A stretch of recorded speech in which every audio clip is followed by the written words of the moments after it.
विद्युतो भान्ति कुतोऽयमग्निः तमेव भान्तमनुभाति सर्वं तस्य भासा सर्वमिदं विभाति।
Requesting everyone to be seated, please.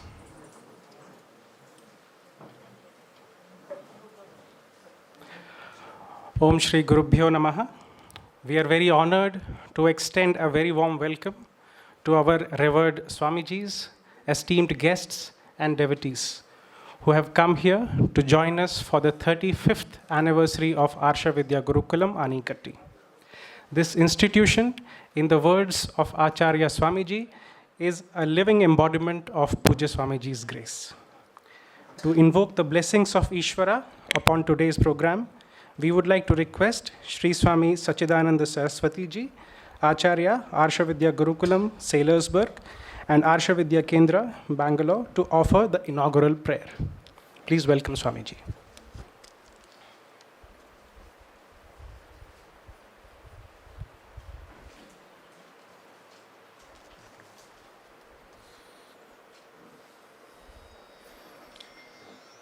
Hari Om.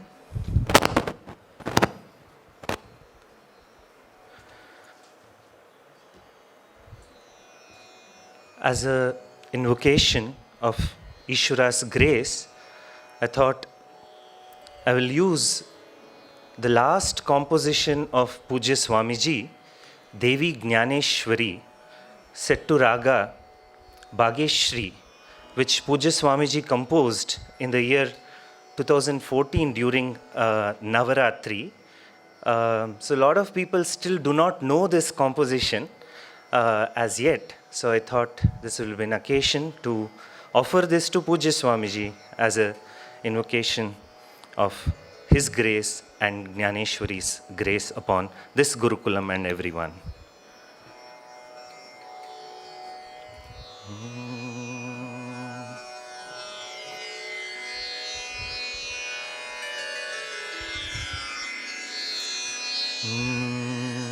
Can I have one more mic, please?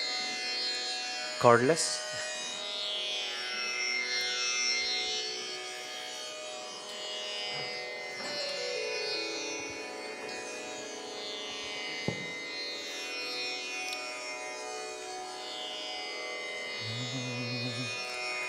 Devi Jnaneshwari Palaya mam Devi Jnaneshwari Palaya mam Devi Jnaneshwari Palaya mam Avidya Mohamaha Jaladim Tarayamam Avidya Mohamaha Jaladim Tarayamam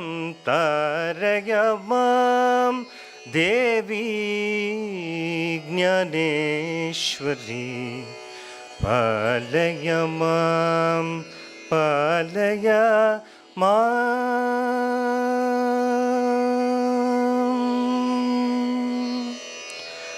Akhilandeshwari देवी अखिलाण्डेश्वरी देवी अनन्यभक्त्या लब्धेश्वरी अखिलाण्डेश्वरी देवी अनन्यभक्त्या लब्धेश्वरी नर्मदेश्वरी देवी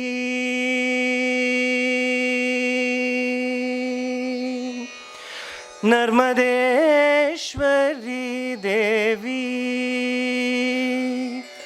नमस्करोमि त्वां नर्मदेश्वरी देवी नमस्करोमि त्वां देवी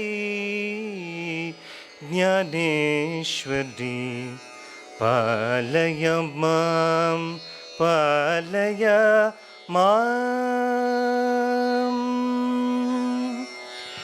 परमेश्वरि भवतारिणि जगदीश्वरि जगद्धारिणि सर्वेश्वरि सुखदायिनि कामेश्वरि करुणामयि देवी परमेश्वरि भवतारिणि जगदीश्वरि जगद्धारिणि सर्वेश्वरि सुखदायिनि कामेश्वरि करुणामयि देवी ज्ञानेश्वरी पालय मां पालय मामविद्या मोहमः जलधिं तारय मां देवी ज्ञानेश्वरी पालय मां पालय मां पालय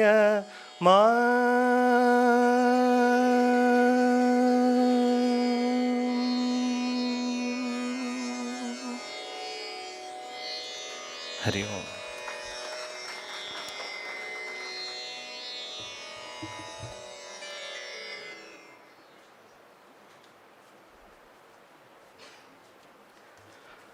Thank you, Swamiji, for that very auspicious start to today's program. Now we invite Sri Ravi Sam, Vice Chairman, Shruti Seva Trust, to deliver the welcome address.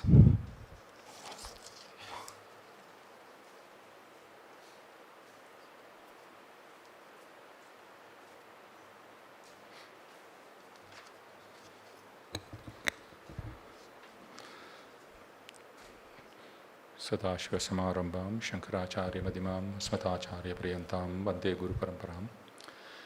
My Shashtanga pranams to Pujya Swamiji. For without him, none of us would be here today. This institution will not be here, so which we are ever grateful. When the whole country was available, when this ashram was being built for him as an option, and devotees everywhere vying to put this ashram there, we are absolutely grateful many, many times for that he chose the outskirts of Coimbatore to put this great heritage, which is our duty to preserve and protect. Here I would like to probably thank all the great devotees, the philanthropists who at that time tirelessly helped in putting up this institution.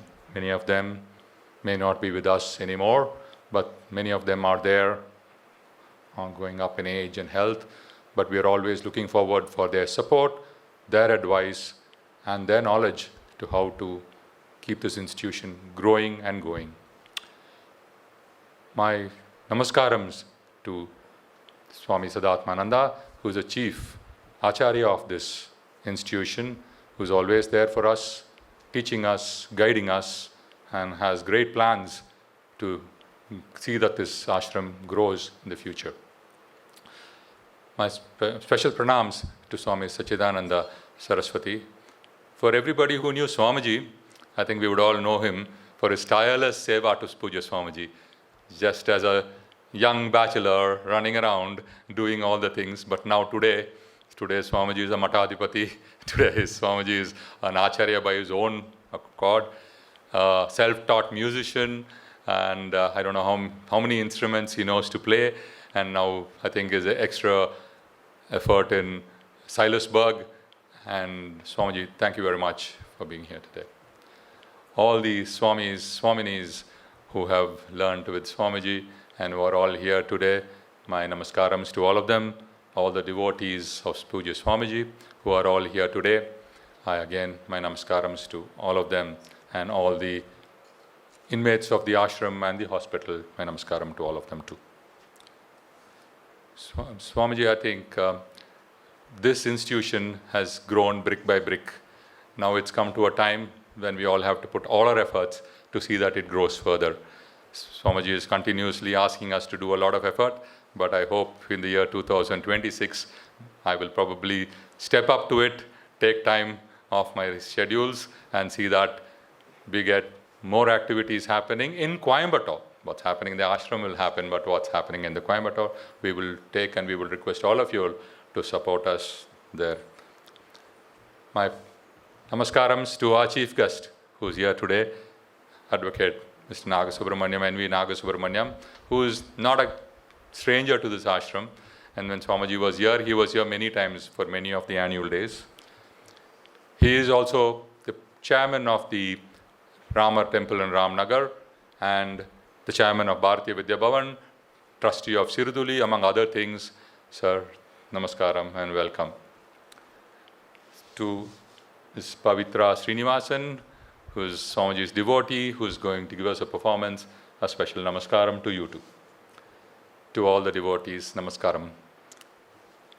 And on this auspicious day of Uttana Dwadasi, I'm very happy to invite you all here to stay here and get food for both the mind and the body and continue staying here. And I just heard, just driving up today, one of the acharyas speaking that ashram is another name for Atma. So then I didn't realize that. So where you come and get out of the rigors of samsara. So please stay here in this Jnanavanam, enjoy the rest of the day and continue coming here. Swagatam, Suswagatam, Dhanyavada. Thank you. As Honorable Swamijis have already mentioned, Pavitraji, thank you very much indeed for that exquisite performance, transporting us to Kurukshetra and bringing to life the dialogue between Krishna and Arjuna. Now we request our guests to kindly come forward as we move forward with the next part of our program.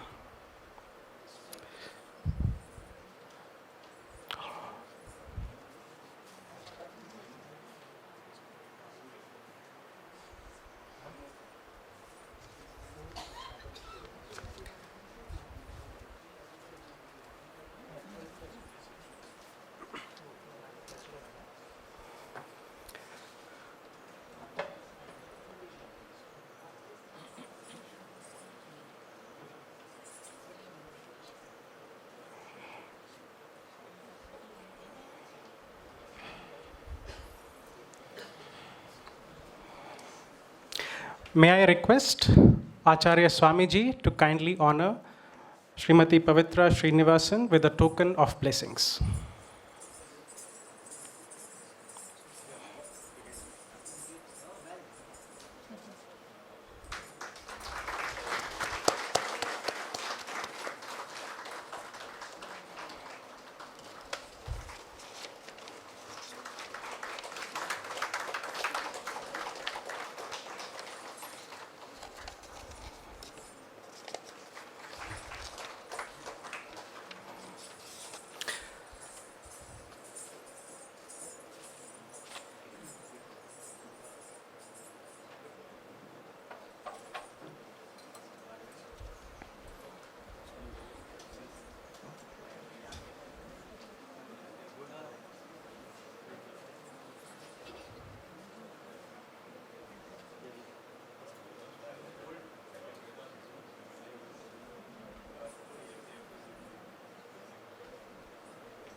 Now we move forward with next part of our program.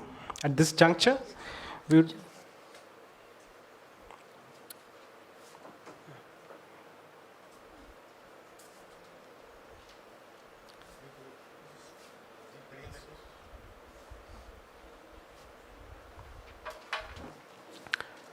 At this juncture, we would like to honor our revered Swamijis and distinguished guests whose presence has added a great sanctity to today's occasion. Firstly, may I request Sri Ravi Sam, Vice Chairman, Shruti Seva Trust, to honor Acharya Swamiji.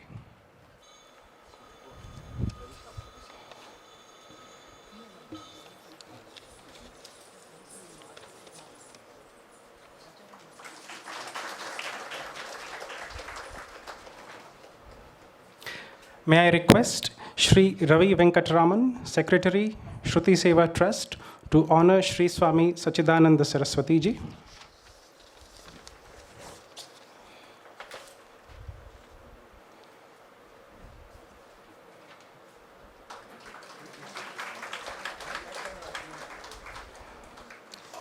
We would like to extend our heartfelt gratitude to our honorable chief guest, who has very kindly agreed to grace this occasion with his presence. May I request Acharya Swamiji to honor Sri N.V. Nagasubramaniam.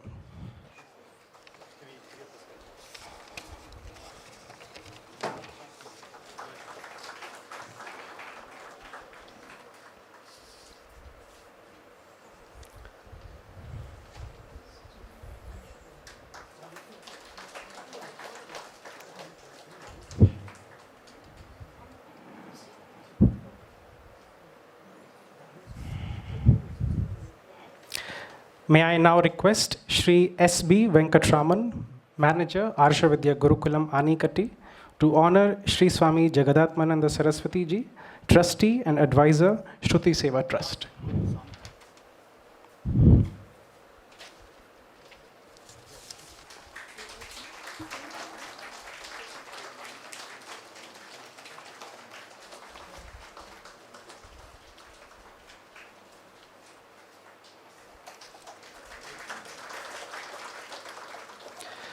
Now, may I request Sri Ravi Sam, I beg your pardon, may I request Swami Jagadatmananda Ji to honor Sri Ravi Sam, Vice Chairman, Shruti Seva Trust.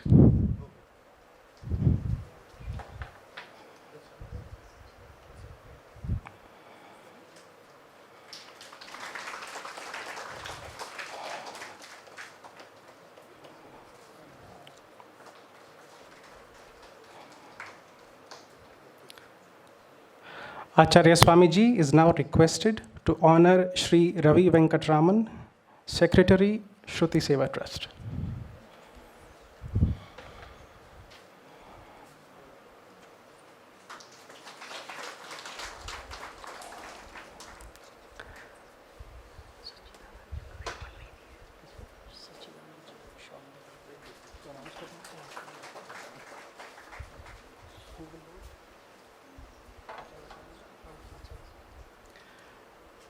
Acharya Swamiji is now requested to honor Sri Swami Sachidananda Saraswati Ji with a shawl.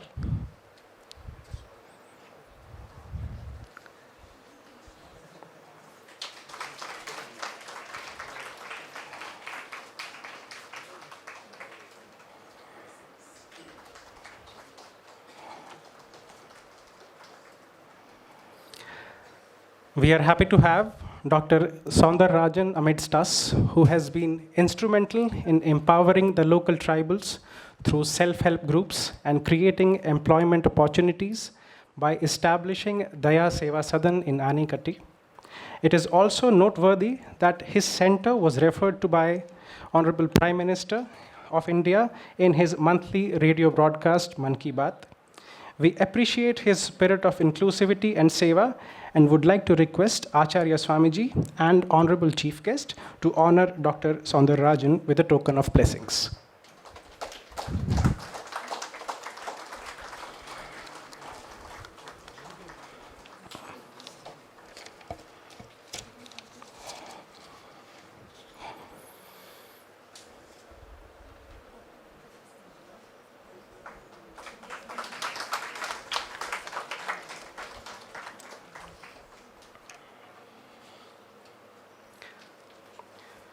Dr. Guru Maharaj, even though he is not present here in the program today, he has been actively motivating and guiding the young people in the tribal regions in and around Anikatti. His commitment to reducing environmental pollution is also commendable. The Gurukulam acknowledges and appreciates his spirit of seva. We now move on to the next segment of today's program, for which I would like to invite Sri Ravi Venkatraman, Secretary, Shruti Seva Trust, to present the Gurukulam report, apprising us about the activities and progress of the past 1 year.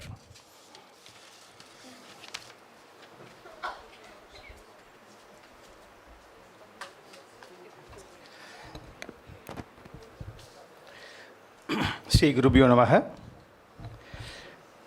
With the blessings of Lord Medha Dakshinamurti and Pujya Swami Dayananda Saraswati, we are pleased to present the Gurukulam report for the year 2025, highlighting key activities and developments during the year. First, teaching activities. Courses and classes. A one-year residential course with 9 students commenced on 27th 2025, conducted by Chief Acharya Sri Swami Sadatmada Saraswati.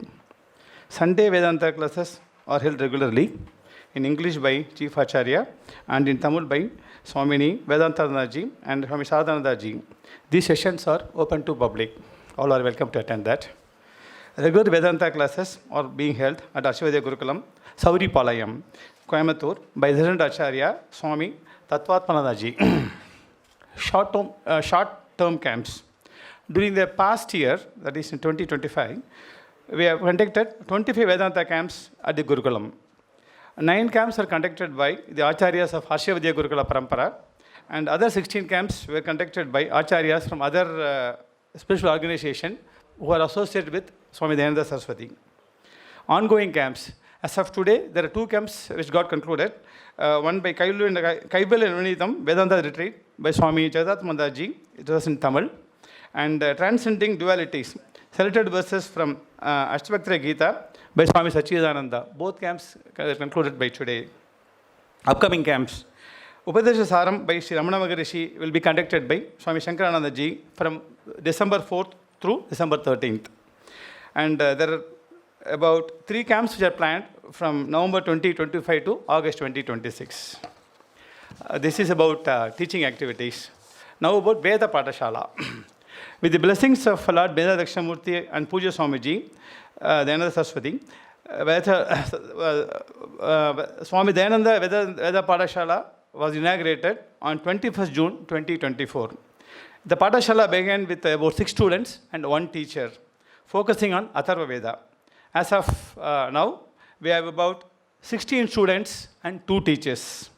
And on Vijayadashmi, all Pathashala students were admitted to Vidyavanam Higher Secondary School under CBSE syllabus, start attending classes from 3 p.m. to 5 p.m. on Mondays, Wednesdays and Fridays. They will receive certification from National Institute of Open Schooling, Delhi upon completion. This is in addition to their other Atharva Veda. They are doing also, academic also, they are getting inducted. Just a few days back, the Pathashala received affiliation from Maharishi Santipani Rashtriya Veda Sanskrit Shishka Board, Ujjain, Madhya Pradesh. It's a very commendable recognition by that board. That's about Veda Pathashala.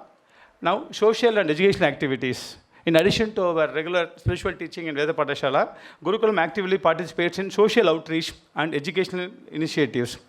25th January 2025, a one-day camp for Avinashi Lingam students for home science and higher education for women, conducted by Swami Jagannathananda Saraswati. About 65 participants attended this program. On 26 July 2025, a one-day camp for Avinashi Lingam Institute of about 30 for faculty induction program, phase 1. It was about 30 participants attended this program. 5th August 2025, a youth camp for Shankara Polytechnic College. Theme was value from the Bhagavad Gitas. About 145 students attended that program. On 13 September 2025, another youth camp for Shankara Polytechnic College got conducted. About 75 students attended the session. And 28 to 30th May, 3-day camps for Chatrela students. About 80 participants attended the program. And Medical Seva, continuous support from in-house dispensary serving surrounding tribal villages. Special thanks to Dr. Guru Maharaj and Dr. Sharda Devi for their dedicated service. And medical camps, regular medical camps were hosted and supported by Gurukulam. And during this year, all the major celebrations, major public celebrations and our religious celebrations were conducted, including New Year, Makar Shankranti, Mahashivaratri, Tamil New Year, Guru Payarchi, Guru Purnima, Puja Swamiji's birthday, Aradhana days, and Independence Day and others. These were observed in traditional Gurukulam style and live streamed for devotees worldwide. Infrastructure and facilities. Maintenance and renovation continued as a regular process, focusing on temple, cottages, lecture halls, and surrounding boundary walls. The Guru Bhakti Hall has been upgraded with a new video conferencing facility for Zoom meetings and other board meetings. And compliance and administration. All regulatory compliances, including staff welfare, legal matters, are diligently monitored to ensure full compliance. And finally, we offer humble prayers to Puja Swamiji and Lord Dakshinamurti to bless us with continued growth and opportunity to serve the moral global seekers of self-knowledge. Hari Om. Thank you.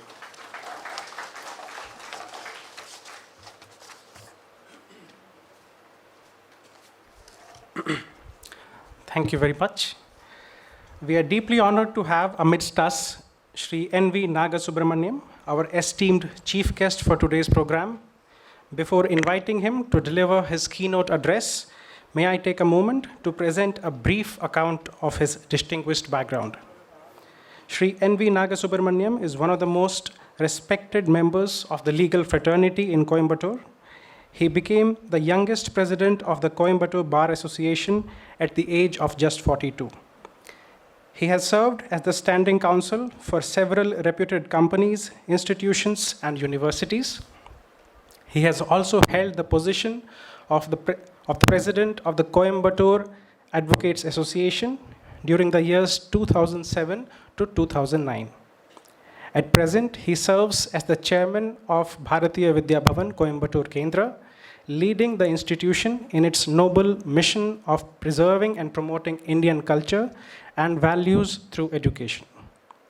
He is a member of the Board of Trustees of Sri Kodanda Ramaswamy Temple and a trustee of Sirotoli, a prominent NGO devoted to the restoration and conservation of water bodies in and around Coimbatore. In addition, he is the president of the Suburban Society, which manages suburban matriculation, higher secondary and primary schools, reflecting his enduring dedication to the cause of education and community development. It is indeed a privilege for all of us to have him in this campus today. With great respect, I now invite Shri N.V. Nagasubramaniam to deliver his keynote address. Please.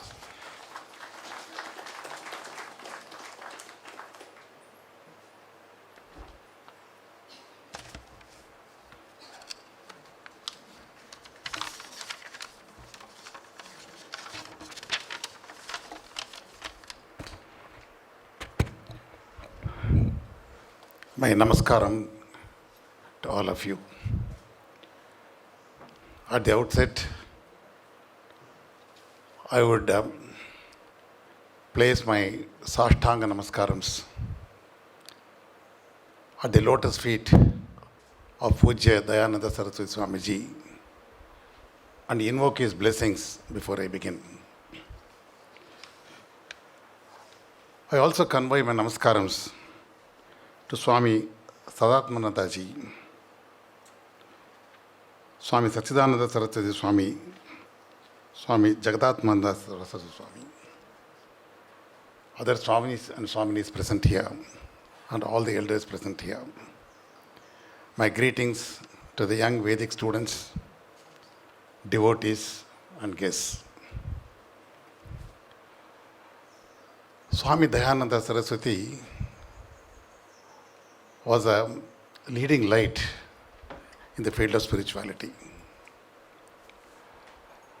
I should say that I was fortunate in getting to know him at close quarters. I can take pride in saying that we also lived in the same era as our Swamiji. I consider him as an Avatara Purusha, like many of you. And his life by itself is a lesson to all of us. I'm not going to tell you anything new so far as the life of Swamiji is concerned, because you are all devoted Sishyas and followers. And I'm not going to tell you anything new that you do not know. I can say Ramayana is known to everybody. But are we tired of, just going through the life of Rama once again? Likewise, let us now just ponder over, just think, spend a few minutes over the great life of Pujya Swamiji. You'll be astounded to see that within such a short time, how many things Swamiji has achieved. And I thought, that this is once again a matter which has gone to be shared with everybody. And we should also just go back and see what amount of achievement he has achieved. Before I start doing that, it is an occasion where we have to remember with gratitude some people. First, of course, Pujya Swamiji. Secondly, Coimbatore has always been a place where we had wonderful citizens, responsible citizens, who cared for the society. They were big industrialists, big businessmen, but they never forgot their duty to society. One such great person was late Sri G.K. Sundaram. I can't forget him because, he was instrumental for bringing Bharati Vidya Bhavan's Coimbatore Kendra. And he was a source of great support for our Swami, Pujya Swamiji. And today I miss our chairman, Mr. Shantaram. But for his health problems, he and his Mrs. Shantaram would always be here. And I recall with gratitude their great service to society. And I convey my regards to them in their absentia. Similarly, we remember with gratitude all the members of the family of late Mr. J.K. Sundaram, J.K. Devrajulu, and Mr. Pati, and the entire family. They are all great devotees, followers of Swamiji. Today, when we have got such a beautiful ashram like this here, it is all because of, the support that Swamiji got spontaneously from so many of his followers. Swamiji was such a simple person. Last year I ought to have been here. Unfortunately, I couldn't make it. I'm happy that at least this year I'm here before you. Last year you had the advantage of listening to Mr. B.K. Krishnaraj Vanavarayar, great orator, great scholar, and you had the benefit of listening to him. And this time, let me see what I can do, because you have mentioned it as a keynote address. As I said, I'm not going to tell something which you do not know already. Swamiji, in his previous, that is before he took up sannyasa, in his Purvashrama, as you all know, was born in Manchakudi in Thiruvarur district, born to Mr. Gopal Iyer and Velambal. His Purvashram name was Natarajan. He was born very peculiarly on the Independence Day. Though, of course, that was not the time of independence. He was born on 15/8/1930. Independence came 17 years later. Independence and Swamiji, they go together.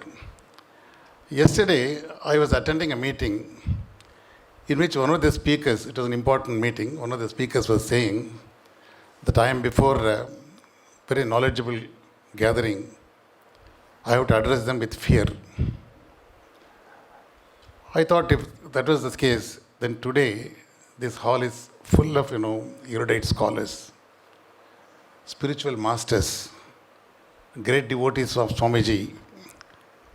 And should I say that I also fear addressing you?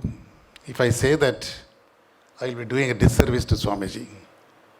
Because Swamiji said you must have independence from fear, independence from greed, independence from lust, independence from ignorance. He was the one who all the time fought for independence. That was his message to our society. So I'm not going to say that I have any fear.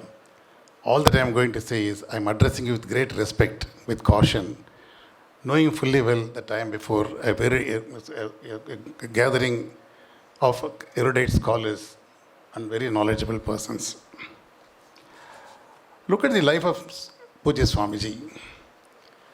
At the age of 8, he lost his father.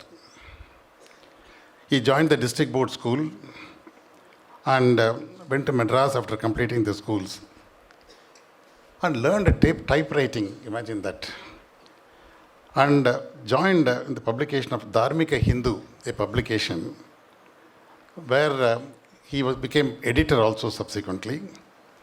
And then after some time, he joined Wolcott Brothers, served it for some time. And I was surprised to find Swamiji even joined Indian Air Force. And he wanted to be a pilot. After a stint in the Indian Air Force, he resigned and said, in one of the interviews I found, what Swamiji said was really very, very touching. He said, there are too much of rigor there, too much of discipline. By birth, by nature, I'm a very independent person. I feel that my independence to some extent was being curtailed there. So I can't continue, and he resigned. Swamiji's quest for knowledge was unlimited. He wanted to learn Vedanta. He wanted to learn Shastras. God had given him a remarkable intelligence. He was a genius. There was nothing that he did not know. There was nothing he could not master. Luckily for Swamiji, he came in contact with Swami Chinmayananda.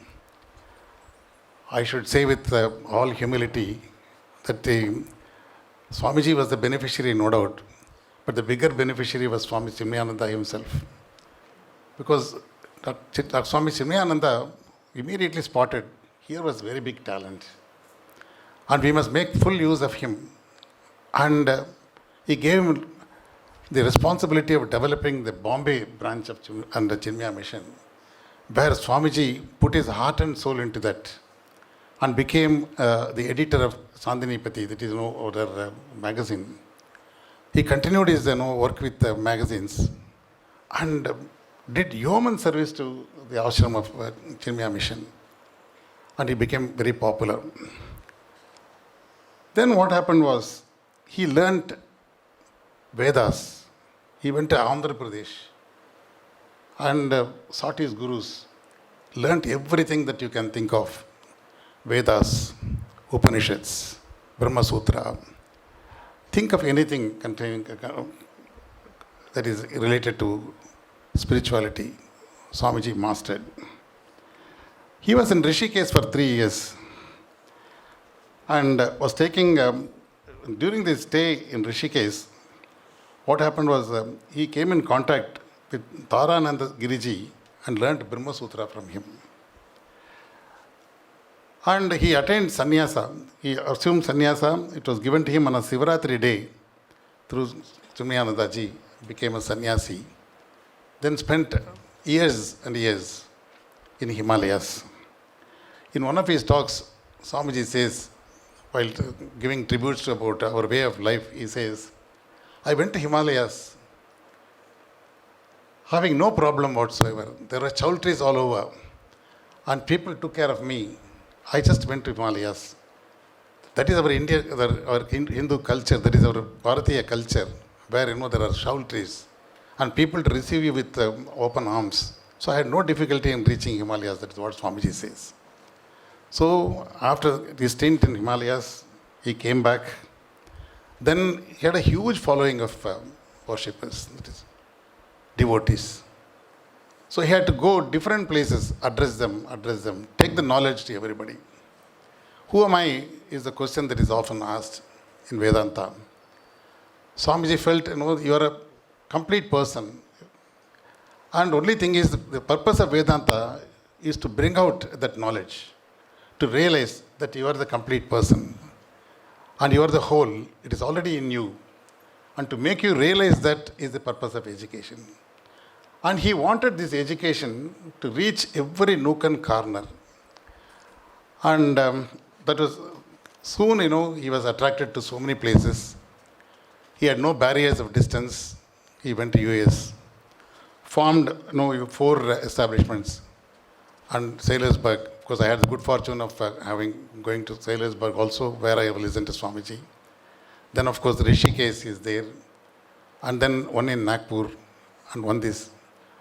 Apart from so many other things, he has established 4 ashrams, of course, of repute, Swamiji established. During his talk last year, I listened to Mr. Krishnaraj Vanavarayar. He said, why not we call it a Peetam?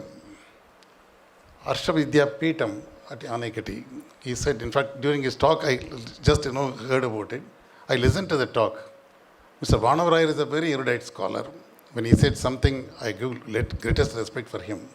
But at the same time, I also looked at the names given by Swamiji himself. Harsha Vidya Gurukulam for Anaikatti, Harsha Vidya Peetam at Rishikesh, Harsha Vijnana Gurukulam at Nagpur, and Saylorsburg, Harsha Vidya Gurukulam. These are the names he given. When Swamiji gives a name, there must be a purpose behind it. And therefore, I thought, I should tell Mr. Vanavarayar, my good friend, one of these days, that when Swamiji gives a name, there must be a purpose behind it. And it is not open to us, to make any changes. So I would much rather call this a Gurukulam, because Swamiji believed, he was a teacher of teachers. He believed in, that is sharing his knowledge with others. Therefore, this place will always be a Gurukulam. Unfortunately, we have got, Swamiji has, there's so many people, all these gurus, who have succeeded Swamiji. They're all carrying on that wonderful work that Swamiji did. And today, when they come to this ashram, the same vibration. I don't think, Swamiji is not with us.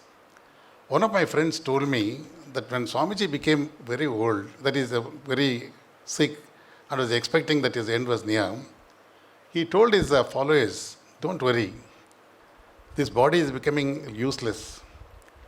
When I choose to, give up this body, I will be back with you with greater vigor. That is what Swamiji said. And with greater vigor, and I will be more easily accessible when I shed this body. That is what I said. That is why today he may not be having the same body, but I feel that Swamiji is everywhere. And Swamiji is with us. And Swamiji's blessings are always with us. And he said that I will be with you with greater vigor and you will not miss me. Therefore, we will all remember our Puja Swamiji today and remember that he is all with us, giving us the guidance. And with his guidance, certainly this place is bound to go from place to place. Today, there are more than 100 centers in India and abroad carrying on the same tradition. Puja Swamiji has established a school and college at Manchakudi, where he was born. He is conducting that to a trust called Dayananda Educational Trust. He established many institutions for preservation of ancient culture and temple traditions. And above all, he established All India Movement for Seva in the year 2000. And he was awarded the consultative status in ECO, that is the Economics and Social Councils by the United Nations in 2005. Swamiji was a liberal person. He was against some meaningless sampradayas. And I was very lucky. I invited him to Ramar Temple. He came there. Once I invited him to our suburban higher secondary school to open a block called a Padmavati block in memory of our headmistress, late Padmavati, who did yeoman service to our school. Swamiji came and opened it. During the private talks with Swamiji, it was really an enlightenment to so many things from him. Some of the samprayatas Swamiji did not like was, we should not develop certain things as a mere habit. You should see whether it is culturally, it has got the sanction, the Vedic sanction or Sastric sanction. We should not blindly be following certain things. I remember, Swamiji was known for his humor. He was recalling to me, that is in one of the interviews he was mentioning, that there was a Paurnami Puja taking place in an ashram. Every month there will be an elaborate puja. The milk kept there will be consumed by a cat. It will come, consume the milk and go away. So people, how the milk was emptied, they just checked up. They found it was a cat which was responsible for that. So they said before the puja, they will put that cat or kodai pote. They just they will put a kodai on the top of the cat. It will not come out. They will complete the puja. So this was going on for some years. That Swamiji, of course, later on attained samadhi, and then the puja was continuing. Then his followers who did the puja, they thought putting a cat under that kodai was a necessary ritual for doing the puja. Therefore, they went to the extent of saying sometimes cats will not be available. They went into the forest, got a cat, and then covered it with a kodai, and then said, "This is our sampradaya." Swamiji said, "You should not go to the extent of this extent, and certainly this is what is expected of our sampradaya. Sampradaya must be meaningful, and this is what Swamiji said." Swamiji also said, he was known for his humor. He gave a lot of respect to the women, and he felt that women of our society play a leading role in particularly keeping up the dharma. If a dharma in the household is to be properly followed, it is necessary that that lady of that house takes up the responsibility. Swamiji said that is why we call her Dharma Patni. Have you ever heard of any man being called a Dharma Pati? No. Dharma Patni is known. Dharma Pati is not known. This was one of the sayings of Swamiji, which I always remember that, because that is a fantastic way of conveying a message. How importance is to be given to women of this society, that men must understand. It was such a simple example. Swamiji used to do that. Swamiji also believed in giving a space to everybody. He felt everybody is entitled to a space. You should not trespass into that particular space, which is sacred for everybody. Once somebody asked Swamiji and told him that I am going to bring my father-in-law and I am going to take care of him hereafter in my house. Swamiji instantaneously told him, bring him, no doubt. But you may give him a lot of comfort. You can give him a big building, a big room and all that. But what is more important is space. Thereby he meant the freedom. That within that space, he must have the fullest freedom. You can give that, bring him here. That is what Swamiji said. That is a beautiful advice that was given by Swamiji to another persons. On another occasion, I had the great privilege of attending to one of the Swamiji's talks. Swamiji was addressing a gathering of professionals at Residency Hotel. And during a talk, Swamiji said, he was telling about the responsibilities of Grahasthas, successful professionals. He said, you must give and give and give until it pains. I still remember those words. Because he was addressing and then expecting the people to respond spontaneously. That spontaneity was not there. So Swamiji was little affected by it. Wanted to give, because he was a courageous, outspoken person. Swamiji had no reservations. So he told them, look here, it is your responsibility to give and give until it pains. Still I remember those words. And he also used to say, Dhanena adhanam thara, a verse from Samaveda, and says, the greatness of this country is giving. And while giving, Swamiji always used to say, give it with humility. When giving, you must make the taker, that is the person receiving the dhanam, believe that his self-respect is not affected. And you give it with Shraddha. Swamiji always used to say that our country is taking a pride in the matter of giving. In that context only he said that when I go to Rishikesh, I don't bother about anything because there are so many chowdhuries. People take care, they go and give. That is the culture of this country, and he used to take great pride in saying that this is the only country which believes in giving. Your greatness is appreciated by your capacity to give more and more. That is one of the things Swamiji said. And Swamiji was expert in anything that he said, that he dealt with. Carnatic music. I remember with gratitude my great friend Mr. S. Vaidyanatha Krishnan. He was a great devotee of Swamiji. He was an authority on trinities, Tyagaraja, Muthuswami Dikshithar, Swama Sastriyal and all that. He was also a scholar in Sanskrit and also Tamil. So I used to come with Mr. Vaidyanatha Krishnan and meet Swamiji. Then the conversation between Vaidyanatha Krishnan and Swamiji will go on and on. Swamiji liked the company of scholars, and Vaidyanatha Krishnan was one such. Then he will ask him, what does Tyagaraja say on this subject? He will provoke him a little bit, and the two of them, will go on and on. It was a wonderful sight. I used to enjoy the company of Swamiji, and conversing with my friend Vaidyanatha Krishnan. And we all know what a scholar Swamiji is in the matter of his composition. Look at his compositions. And today, Swamiji's compositions, or even today, of course, that was one of the songs of Swamiji was rendered.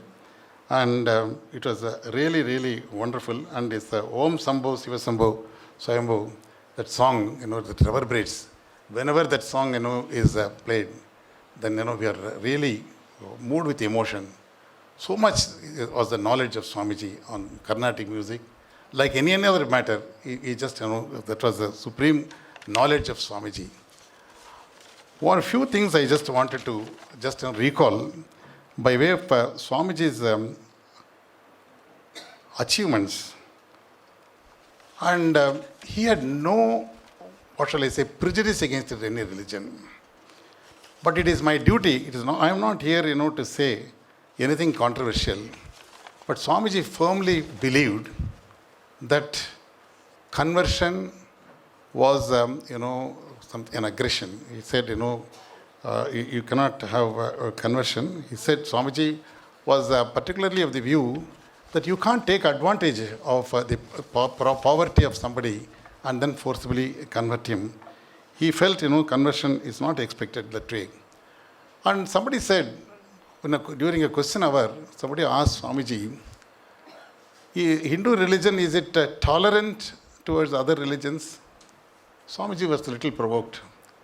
Don't ask whether it is tolerant. No question of Hindu religion showing tolerance to other religions. We are validating other religions. We are not against any religions at all. We are validating other religions. He pointed out that Jews who are driven out from so many countries are very comfortable in our country, Hindustan, Bharat. They are all very comfortable here. He also pointed out Parsis. Are they not very comfortable here? Parsis are comfortable. We have nothing against anybody. And why do you think that, are you tolerant to other religions? We are not tolerant. We are validating other religions. That is what Swamiji said. That was really an eye-opener for everyone, because that was, Swamiji's belief. And Swamiji has trained more than 200 acharyas. He has developed many leaders as acharyas. That is, today we are having the presence of so many learned, Swamijis here, acharyas here. It's all because of the blessings of Swamiji. In the year 2000, Pujya Swamiji convened the Hindu Dharma Acharya Sabha, an apex body comprising of all the prominent acharyas of various sampradayas of Hinduism, to address the need of a unified voice to represent Sanatana Dharma. And above all, he took special efforts to promote peace, harmony, and unity among religions. As I said, with regard to the conversion, he said it is a form of violence.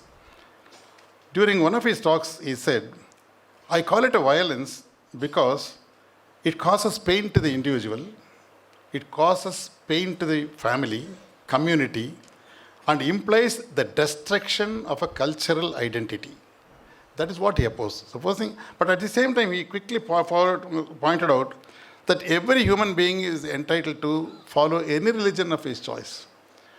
He has asked the question, religion is also not necessary in some cases. In one of the interviews, Swamiji has said, if you are a good individual, if you are following Dharma, if you are truthful, and if you are not going to do anything which is adharmic, then you don't need any religion.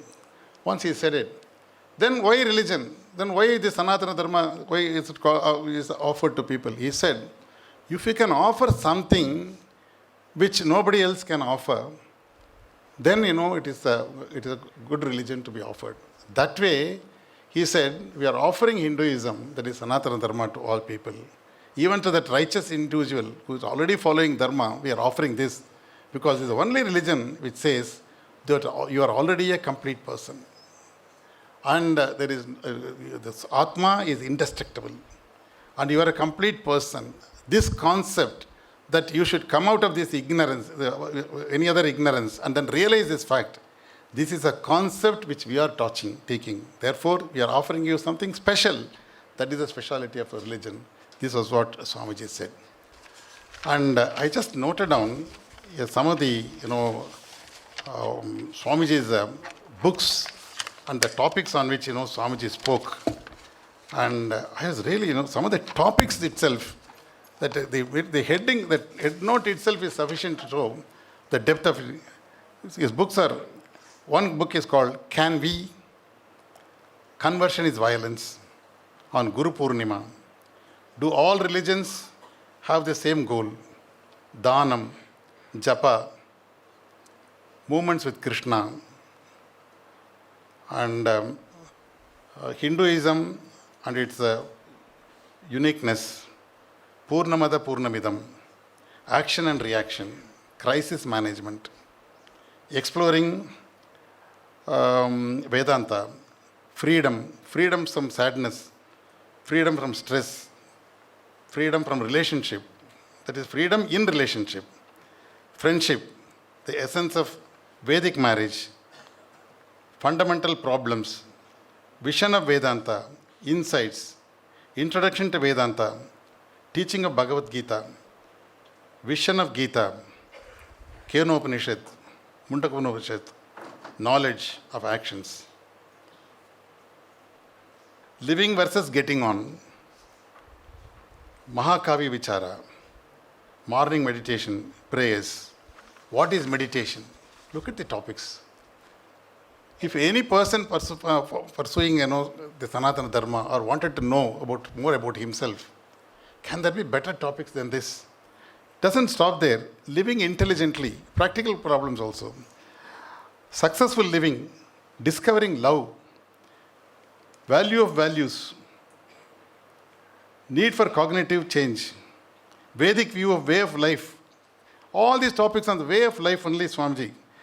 Need for personal reorganization, personal re-engineering, personal management. Problem is you, solution is you. See, look at the topic. The topic itself gives the answer. Purpose of prayer, sadhana and sadhya, satyam and mithya, self-knowledge.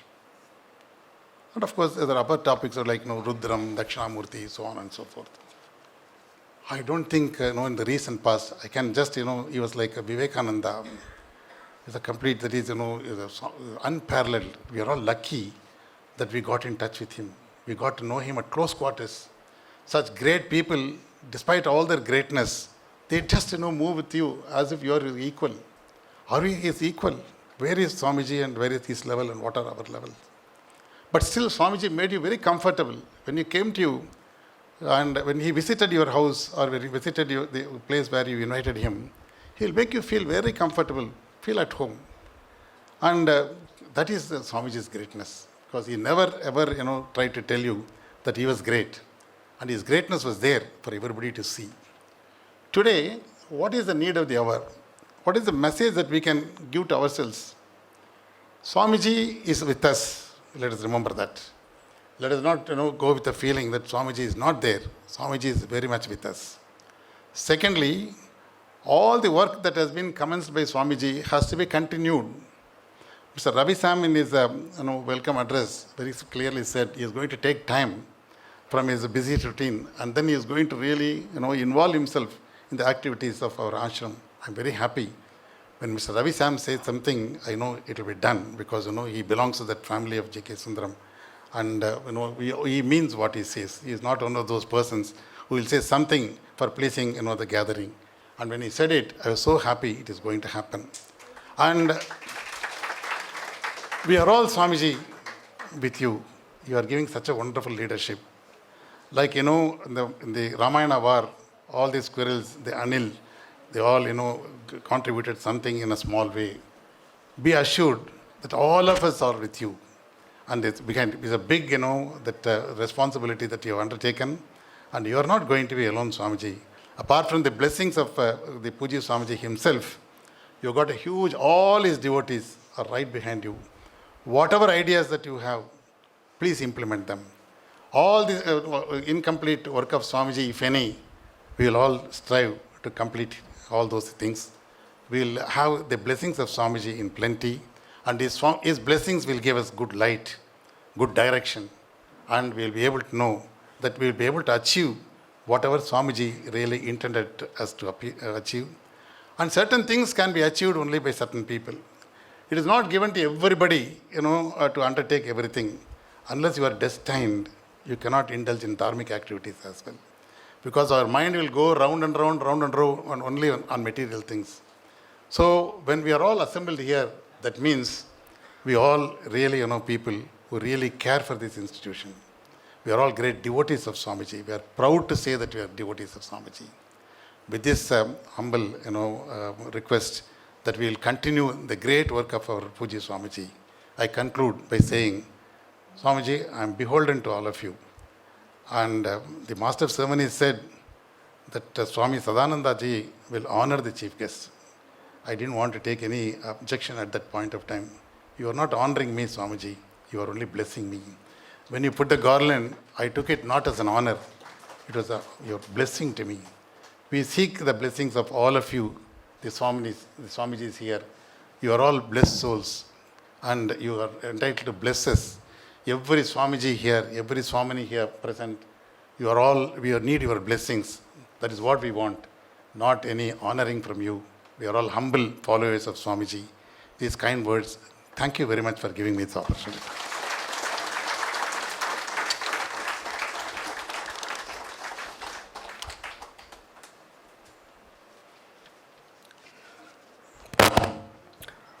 Thank you, Sri N.V. Nagasubramaniam ji, for taking us through the inspiring life journey of Pujya Swamiji. Now, we would like to invite Dr. R.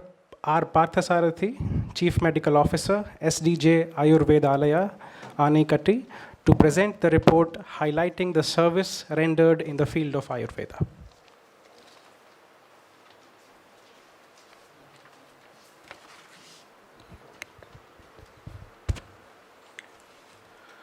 Guru Ganesha Abhyam Namaha.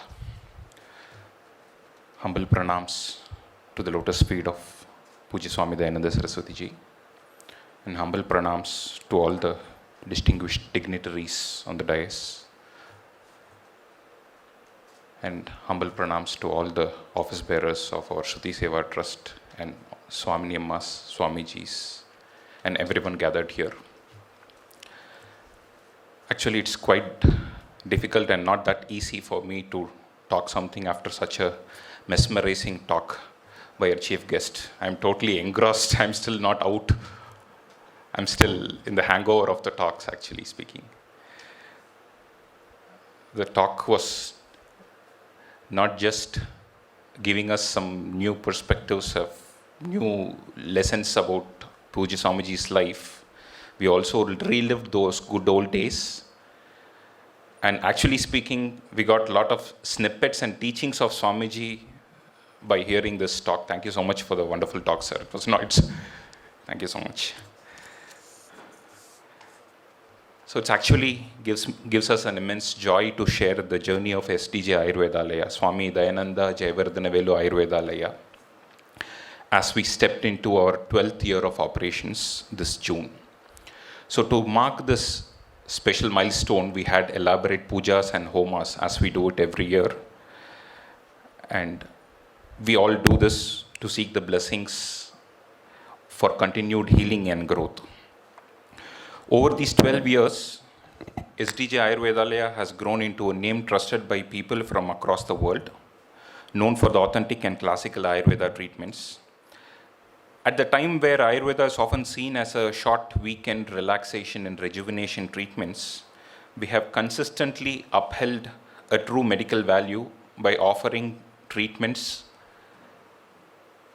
treatment programs for a minimum of 11 days and nothing less than that, while the ideal duration of treatment is 21 days. This principle that we have upheld for the last 9 years has helped us remain a place for genuine healing and not just a holiday experience. Till date, we have treated over 1,800 people from 47 different countries. Last year, we had 40 countries, but this year we have added 7 countries to our list. So we have treated people from 47 countries, and most of them for a 3-week treatment course, in-house treatment course. Many of them return to us year after year. Some of them have been coming regularly every year since 2014. And it fills our heart when they say that they see a positive change every time they visit, not just in their health, but also in our infrastructure, our operations, and our efficiencies. Those of you who have been there, though we look highly unassuming from the gate, we strive to maintain international standards in cleanliness, efficiency, and patient care, something that's often reflected in the heartfelt testimonials that we receive from our patients. As a part of our regular upkeep activities that we do every year in the month of May, we carried out a comprehensive 300-point maintenance program this May. We have also upgraded 2 patient accommodations. We have renovated our kitchen, and we recently relayed our 27,000 square feet campus road. It's mainly for enhancing the safety and accessibility. We also have many upgradation process in progress, and we are very glad and happy to share that we are fully booked until March 2026, and admissions have started for 2027 also. On a global front, Dr. Sharanya and I had the privilege to give lectures on Ayurveda at the World Yoga Festival, United Kingdom, in the month of August. And obviously, we have a group coming from United Kingdom in the month of February. In addition to that, we have regular groups coming from Reunion Island, France, Brazil, Chile, Japan, and Sweden, regularly coming year on year. At SDJ Ayurvedalaya, we celebrate all Indic festivals with devotion and a deep sense of tradition. And a special mention goes to Pongal, which is our most cherished celebration. And as a part of the extended family of Arshavidya Gurukulam, I extend our welcome, and I invite you all, if possible, to participate in our Pongal celebration on 14th of January between 6:30 a.m. and 11 a.m., where we'll have a very traditional way of celebrating, and we'll have people from world over. At least there will be 10-15 nationals there at that time, where we'll be houseful. So as we look ahead, we remain completely committed to our founding vision instilled by Pujya Swamiji, to uphold the purity and healing spirit of Ayurveda, and to continue serving humanity with compassion, dedication, and integrity. And thank you so much for giving this wonderful opportunity. Thank you very much. Namaste.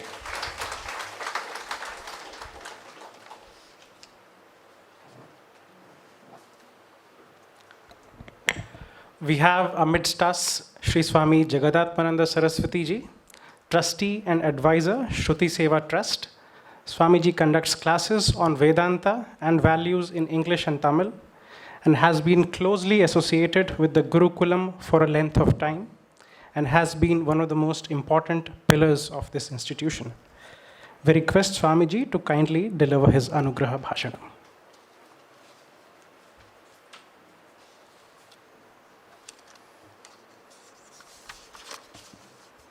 ஓம் ஸ்ரீ குருப்பியோ நமஹ. பூஜ்ய சுவாமி அவர்களுடைய பாதாரவிந்தங்களில் பணிந்து நமக்கெல்லாம் ஞானகுருவாய் வழிகாட்டி வரக்கூடிய ஆச்சாரியஜி அவர்களுடைய பாதங்களை பணிந்து மேடையிலே வீற்றிருக்கும் வைஸ் சேர்மன்ஜி திரு ரவிசாம் அவர்களை வாழ்த்தி வணங்கி, சுவாமி சச்சிதானந்தாஜி அவர்களை நமஸ்கரித்து, இன்றைக்கு இந்த நிகழ்ச்சிக்கு தலைமை தாங்கி சிறப்பான உரையை நமக்கு வழங்கி இருக்கக்கூடிய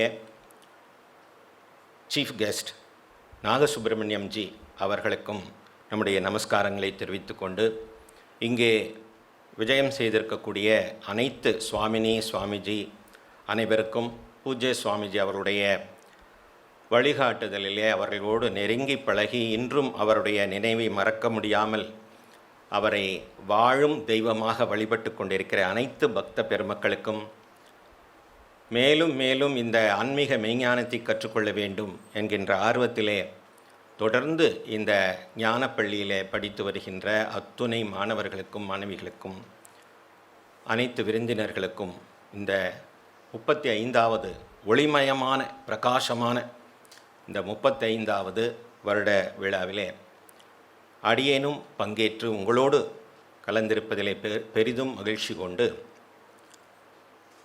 இந்த வாழ்த்துரையை கடமை கருதி வழங்க இருக்கின்றோம். ஒரு நாள் அதிகாலை பொழுது கங்கை கரையோரம், இன்னும் பொழுது விடிந்தும் விடியாமல் இருள்கவி இருக்கக்கூடிய நேரம். அடுத்த பக்கம் நிற்கின்ற ஆள் இந்த பக்கம் தெரியாது. அப்படிப்பட்ட புகை சூழ்ந்த ஒரு அதிகாலை பொழுதிலே 2 துறவிகள் ஒரு குடிசையை அமைத்து கொண்டு வாழ்ந்து கொண்டிருந்தார்கள் இந்த கங்கை கரையோரம். அதிலே ஒரு துறவி வெளியே சென்று உலாத்தி கொண்டிருந்தார். இன்னொரு துறவி அப்பொழுதெல்லாம் இந்த கெரசின் ஸ்டவ் தானே, இந்த கெரசின் ஸ்டவ் வச்சு பம்ப் பண்ணி தேநீர் தயாரிப்பதற்காக முயற்சி செய்து கொண்டிருந்தார். அந்த நேரத்தில் திடீரென்று அந்த ஸ்டவ் வெடித்து அந்த குடிசை பற்றி கொண்டு விட்டு தீ பிடித்து எரிகின்றது. குய்யோ முறையோ என்று சப்தம் போட்டுக்கொண்டு இந்த துறவியானவர் வெளியே ஓடி வருகிறார். உள்ளே இருந்தவையெல்லாம் செல்வங்கள் அல்ல, கற்றையான பணக்கற்றைகள் அல்ல, பிரகரண கிரந்தங்களும் சாஸ்திர நூல்களும் பிரம்மசூத்திரமும் ஆகிய இலக்கண நூல்களும் பாணினி சூத்திரம் போன்ற அற்புதமான நூல்களை எல்லாம் அந்த துறவியர் காலம் காலமாக படித்து அவருடைய குரு மகாத்மாக்களிடம் படித்து சேர்த்து வைத்திருந்த அத்தனை ஞான செல்வ பொக்கிஷங்களான புஸ்தகங்கள்லாம் எரிந்து போய்விட்டது. இந்த மூத்த துறவி அங்கே வந்து நின்று பார்த்தார். கையை கட்டி கொண்டார். அலட்சியமாக பார்த்து புன்னகையோடு சிரித்து கொண்டு அந்த எரிகின்ற குடிசையை ஒரு வேள்வி குண்டத்தை வணங்குவதைப் போல நமஸ்கரித்து கொண்டு நின்று கொண்டிருந்தார்.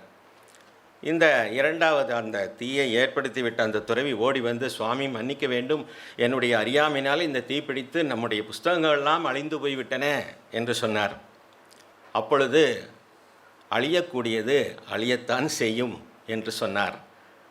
சமத்துவம் யோக உச்சத்தே என்கின்ற மகா வாக்கியத்தினுடைய பகவத்கீதை காட்டுகின்ற அந்த உணர்வினை உள்ளத்தில் தாங்கி அப்படி சொன்னவர் நம்முடைய பூஜ்ய ஸ்ரீ தயானந்த சரஸ்வதி சுவாமிஜி அவர். அழியக்கூடியது அழிந்துதானே போகும்பா, எதற்காக கவலைப்படணும்? ஆனால் அத்துணையும் அவருடைய உள்ளத்திலே கோவில் கொண்டு இருக்கின்றது.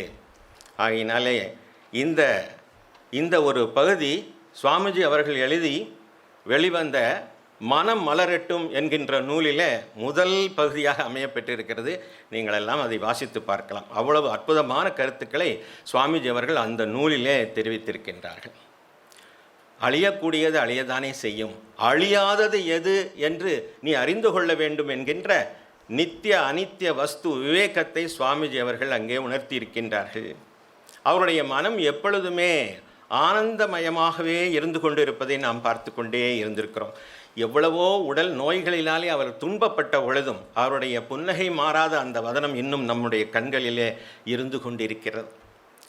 நாம் எல்லாம் சொல்கின்றோம், திரும்ப திரும்ப பூஜ்ய சுவாமி போன ஆகஸ்ட் 15ஆம் தேதி பூஜ்ய சுவாமிஜி அவருடைய பிறந்தநாள் விழாவிலே பூஜ்ய சுவாமிஜி அவர்களை புகழ்ந்து பேசினோம். அதற்கு அடுத்து வந்த ஆராதனை நாளிலே அவரை புகழ்ந்து பேசினோம். இன்றைக்கு ஆண்டு விழாவிலே பூஜ்ய சுவாமியை திரும்ப திரும்ப புகழ்ந்து பேசினோம். எத்துணை முறை அவரை புகழ்ந்து பேசினாலும் சூரியன் இருக்குது, சூரியன் நம்ம எல்லாத்துக்கும் தெரியும். ஆனாலும் நாள்தோறும் சூரிய நமஸ்காரம் செய்து கொண்டே இருக்கிறோமே. அதனால் சூரியனை பற்றி நாம் மிகவும் நன்றாக அறிந்திருந்தாலும் இப்படிப்பட்ட புகழ் உரைகளை சுவாமிஜி அவர்களின்பால் செலுத்துவதற்கும் அவருடைய திருவடிகளிலே சமர்ப்பித்திருக்கும் ஒரு காரணம் இருக்கிறது. என்னவென்றால், நமஸ்கார முகமாக அவருக்கு இந்த வழிபாட்டினை மீண்டும் மீண்டும் நாம் செய்து கொண்டே இருக்கின்றோம். நன்றி கூறும் விதமாக அவர்கள் நமக்கு காட்டிய இந்த பிரம்ம வித்தைக்கும் உபதேசித்த இந்த பிரம்ம ஞானத்திற்கும் நாம் என்ன கைமாறு செய்துவிட முடியும் என்று கேட்டால், அவர்கள் காட்டிய வழியிலே தர்ம நெறியிலே வாழ்ந்து வேதாந்த மெய்ஞான உணர்வை என்றும் ஆத்ம ஜோதியாய் நம்முடைய இதயத்திலே ஒளிரவிட்டு கொண்டே இருப்பதுதான், அதை நமஸ்கரித்து கொண்டே இருப்பதுதான் நாம் அவர்களுக்கு திரும்பவும் செய்யக்கூடிய ஒரு நன்றி கடனாக இருக்கும். எப்பொழுதும் அந்த ஆத்ம ஜோதியை நாம் ஞாபகத்திலே வைத்துக்கொண்டு அதை பூஜ்ய சுவாமிஜியினுடைய திருவுருவமாகவே வழிபட்டு கொண்டே இருக்கின்றோம். ஆகையினாலே நன்றி கூறும் விதமாகத்தான் அவர்களை போற்றி போற்றி புகழ்ந்து கொண்டே இருக்கின்றோம். அதற்கு மேலே நமக்கு வாழ்க்கையிலே என்ன வேண்டும், இனி எதுவும் வேண்டாம் என்கின்ற பூரணத்துவத்தை, நீ பூரணமானவன் என்பதை நமக்கு உணர்த்தி சென்ற பூஜ்ய சுவாமிஜி அவர்களுக்கு நம்மாலே இந்த நன்றி மலர்களை தான் கண்ணீர் மலர்களாக அவருடைய திருவடிகளிலே நம்மாலே சமர்ப்பிக்க முடியும். அத்தகைய ஒரு சாதாரண ஆசிரியராக மட்டுமில்லாமல் ஆசிரியர்களுக்கெல்லாம் ஆசிரியராக விளங்கிய பூஜ்ய சுவாமிஜி அவர்கள் ஒரு பரம்பரா என்று சொல்லக்கூடிய ஆர்ஷ வித்யா சம்பிரதாயா என்று சொல்லக்கூடிய இந்த பரம்பரையை தொடங்கி என்றும் இனி அழியாவண்ணம் நிகழ்த்தி கொண்டிருக்கின்ற அந்த ஒரு அற்புதத்தை நிகழ்த்தி விட்டிருக்கின்றார்கள். அவ்வகையில் இன்றைக்கு நமக்கெல்லாம் ஆச்சாரியாவாக எழுந்து கொண்டிருக்கக்கூடிய சுவாமி சதாத்மானந்தாஜி அவர்கள் அந்த நெறியினை சற்றும் பிறளாமல் அவர்கள் காட்டிய அதே நெறியிலே நம்முடைய ஆர்ஷ வித்யா குருகுலத்தை நடத்தி கொண்டிருப்பது நமக்கு மிகவும் நன்றி கடனை தெரிவிக்க வேண்டிய ஒரு சூழ்நிலையை நம்மை நிறுத்தி வைக்கின்றது. ஆகையினால் இந்த தருணத்திலே ஆச்சாரியா சுவாமி சதாத்மானந்தாஜி அவர்களுக்கும் நம்முடைய நன்றிகளை காணிக்கையாக செலுத்தி கொண்டிருக்கின்றோம்.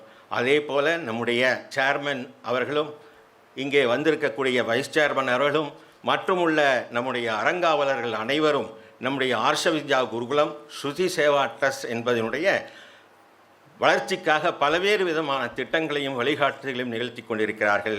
அடியேனும் அதில் ஒரு அங்கமாக இருப்பதில் பெரும் மகிழ்ச்சியையும் நன்றியையும் தெரிவித்துக் கொள்கின்றோம் என்பதை நாம் இந்த நேரத்திலே சொல்லிக்கொள்ள வேண்டும்.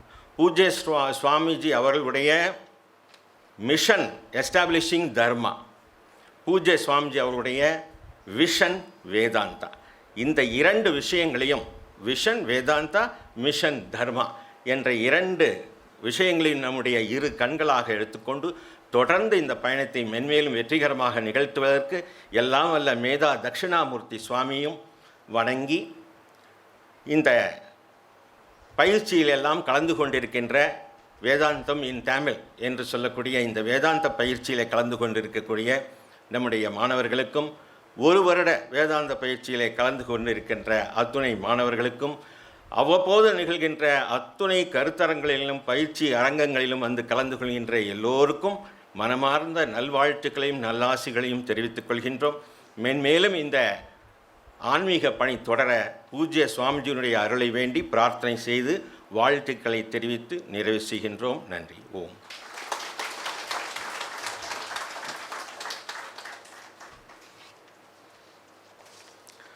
Thank you, Swamiji, for blessing us. Sri Swami Sachidananda Saraswati Ji is a disciple of Pujya Swamiji. He has studied Vedanta at Arsha Vidya Gurukulam, Anikati, and at Swami Dayananda Ashram, Rishikesh. Swamiji teaches Vedanta and meditation at Arsha Vidya Gurukulam, Pennsylvania, and Arsha Vidya Kendra, Bangalore. He also serves as the head of Sri Vasavi Peetham. Now, with deep reverence, we invite Swami Sri Sachidananda Saraswati Ji to bless us with his Ashirvajanam.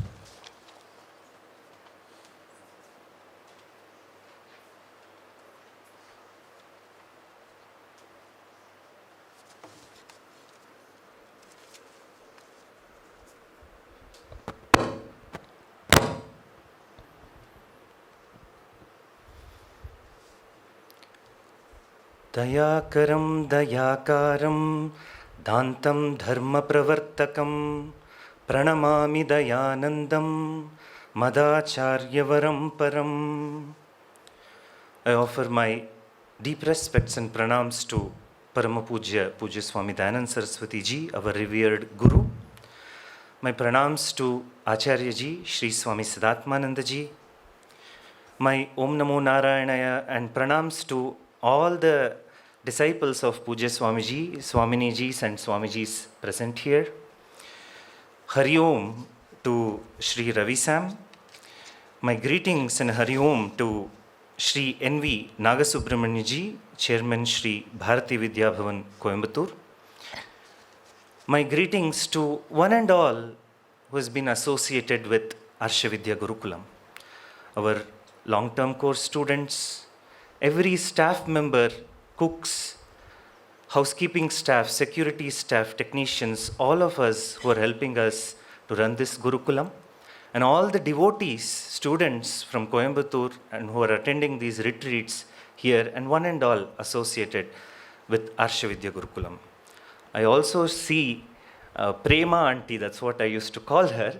She's been offering wonderful services, educational services here in Anekatti.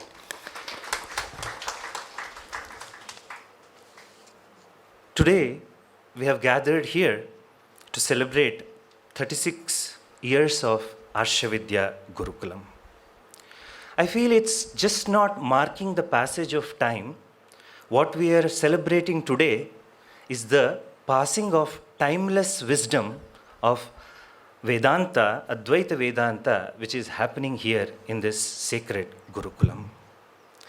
Our Arshavidya Gurukulam has been a sanctuary for seekers to gain the knowledge of self. In my brief serving society as a teacher, it has taken me to many countries, China, UK, etc. In all my travels, what I feel is our Gurukulams set up by Pujya Swamiji, Arshavidya Gurukulams, Peethams are very, very unique institutions. You do not come across teaching institutions easily. There may be monasteries, there may be colleges, etc. But this kind of a traditional Gurukulam is extremely rare. In every age, humanity creates new worlds, new technology, and today we are in the age of AI, artificial intelligence. There's no stream or no place which has not been touched by AI.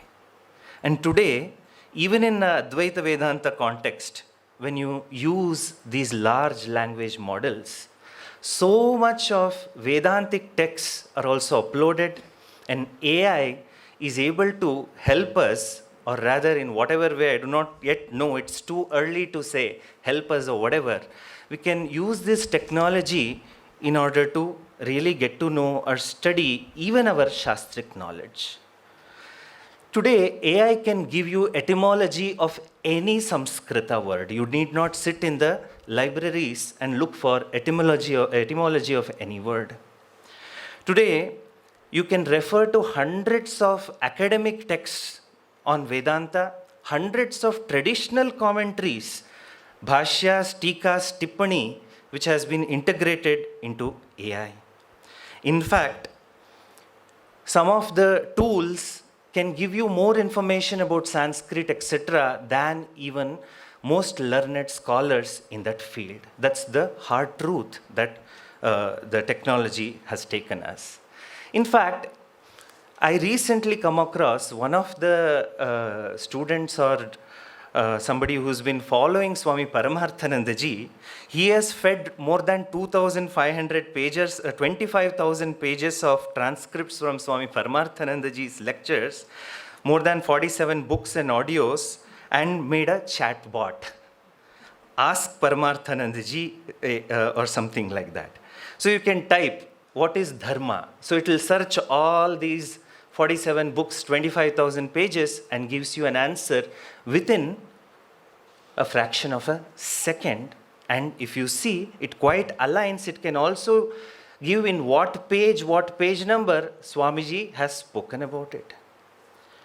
And probably in some more time, somebody will feed all Pujya Swamiji's available talks and resources.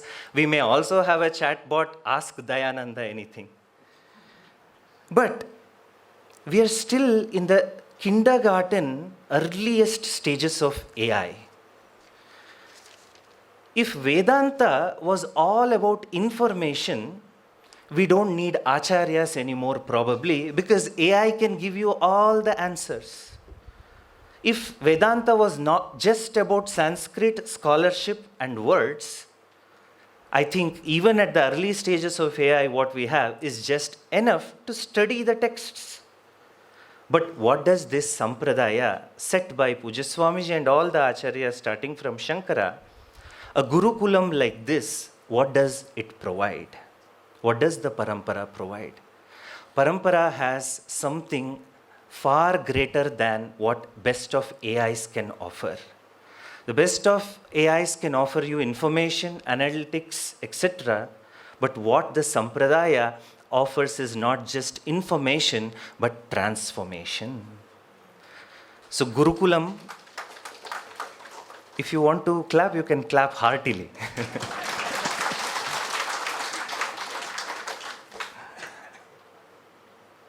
Arshavidya Gurukulam, by the teaching tradition pedagogy set by Pujya Swamiji, offers this realm of inner transformation. So today, acharyas are relevant. Our Arshavidya Gurukulam is relevant in spite of whatever technologies come, because finally, Advaita Vedanta is inner growth, inner transformation, and knowledge of oneself. It's not mere information. In fact, I recollect Gurudev Pujya Swami Chinmayananda ji has said, if Advaita Vedanta was all about scholarship, all the university professors of Advaita should have been enlightened. It doesn't work that way. During my fellowship at Harvard Divinity School, I came across a lot of great Sanskrit scholars in various fields in various universities in the West, US, etc. But then everything is there as a matter of information, not as an integrated knowledge within. So Vedanta is not just listening to the YouTube talks or hours and hours lectures available to us through YouTube and other platforms. Is just not that. There is a need of a live guru. That's what Pujya Swami used to say. There's a need of Gurukulams like this, Coimbatore, or our Arshavidya Gurukulam, Vijnana Gurukulam in Nagpur, or Sailorsburg, Dayananda Ashram, Rishikesh, and hundreds of centers run by individual disciples of Pujya Swamiji. All of this serves as spaces which offer transformation, In fact, I fondly recollect once in this very hall, Pujya Swamiji said, sometimes I used to show Pujya Swamiji the videos which are of him, which are available in YouTube. I'm talking in year 2011, 12, etc. Even at that time, some of the videos were uploaded. So in one of the sessions, Pujya Swamiji said, I know all of you are listening to me on the YouTube, on the pen drives, Walkmans, while during your morning walk, while chopping the vegetables, sitting in your dining hall. I am aware that all of you are listening to me like this. Pujya Swamiji said, my only request is, do not pull me to bathroom. This knowledge has to be approached with certain reverence. Otherwise, it will stay as mere intellection. Shankara also has said in Viveka Chudamani, Shabda Jalam Maharanyam Chitta Brahmana Karanam. Words lead on to words. That's not what we are looking in Vedanta. What we are looking for is inner transformation. For every devotee, every student of Pujya Swamiji, Arshavidya Gurukulam Coimbatore holds special place, because after the first 2 batches, all of us have studied the Vidya here at the feet of Pujya Swamiji at the Gurukula, Anikati Arshavidya Gurukulam. So we are all ever grateful to this Gurukulam. All the people who have supported this Gurukulam, our very nice of Sri N.V. Nagasubramaniam ji, he recollected all the important people associated with this Gurukulam, who have served in various positions in this Gurukulam, who have been ardent devotees of Pujya Swamiji. And such a spiritual haven is created for one and all to grow in this beautiful Gurukulam. I urge all the people present here and also viewers on our YouTube channel of the Gurukulam that make use of this Gurukulam for learning. YouTube and online classes are not enough. Moksha is real, not virtual. So make sure you attend the Sunday programs, make sure you sign up for the retreats, and if any brahmacharinis across the world watching, make sure you sign up for the long-term programs whenever they are offered in the Gurukulam. Sri Swami Sadatmananda ji has been offering continuous classes from the time of Pujya Swamiji. One of the very unique things about Sadatmananda ji is that, like, not even a single day he misses teaching a class. I remember when I was a student here, I continue to be the student of Gurukulam. That's how I look upon myself, as a student of life. That Acharya ji had a boil on the face, yet he wore a mask or continued to teach in spite of such a physical compromise being there. So we offer our pranams to Sadatmananda ji for his continued teachings as the Acharya of the Gurukulam. And our temple Swaminijis have been continuously teaching, chanting, and I learned, and today I teach the same chanting everywhere in the world, in the Peetham, in Gurukulams, to commoners, to Westerners, to everybody. We are all grateful to one and all, every teacher associated with the Gurukulam. Pujya Swamiji's vision, work, his mission is something really big. We can only aspire to be like him, to do what he has done. Sri Nagasubramanian ji touched upon many aspects of Pujya Swamiji's work. It only reminds of the grand Guru, the grand vision that Pujya Swamiji is. And these Gurukulams are carriers for such a great vision. I, in my personal capacity, always aspire to be like Pujya Swamiji in every aspect of life. As much as possible, all my energy, all my time, even though it could be late night flights, even it could be anything, hundreds of miles of travel, what keeps me going is the vision given to me by him, just like he has given it to hundreds and countless disciples that he has inspired and touched. Pujya Swamiji not only made teachers, he inspired a lot of grihasthas and commoners or special people in capacity all through the world. Recently, I came across our finance minister's interview or a podcast somewhere, and she mentions one book which she read or changed her life is Bhagavad Gita by Swami Dayananda Saraswati. So it's amazing how Pujya Swamiji's work has penetrated not only Vedantins, but anybody who's there in the society who are dedicated to Sanatana Dharma, the vision of Bharat. So I conclude my address by offering my gratitude to the Gurukulam, to Pujya Swamiji, and in one and all serving here. Pujya Swamiji once said, he was chanting Taittiriya Upanishad, one particular Anuvakam, where the prayer is done for inviting the students for the tradition to continue. And he said, little did I know when I was chanting this, that I will be starting these Gurukulams. So as a prayer for this Gurukulams upcoming years and years, may AVG continue to be a temple of learning.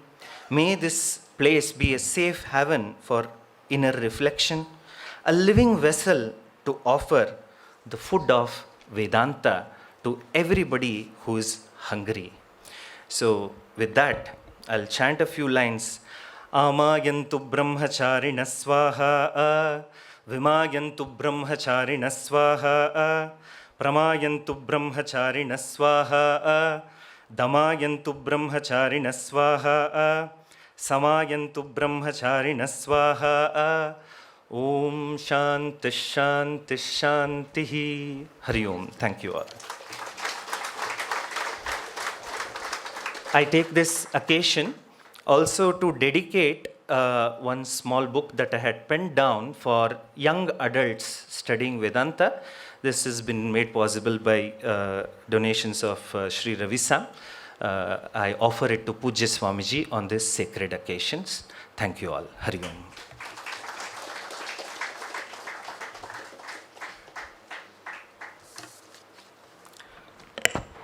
Thank you, Swamiji, for blessing us. We are truly blessed to have the privilege of having Pujya Sri Swami Sadatmananda Saraswati Ji as the Chief Acharya of Arsha Vidya Gurukulam, Anikatti, under whose directions and guidance this sacred institution has continued to excel and live up to the vision with which it was established by Pujya Swamiji. On this august occasion, with utmost reverence, we request Swamiji to bless us with his Ashirvachanam.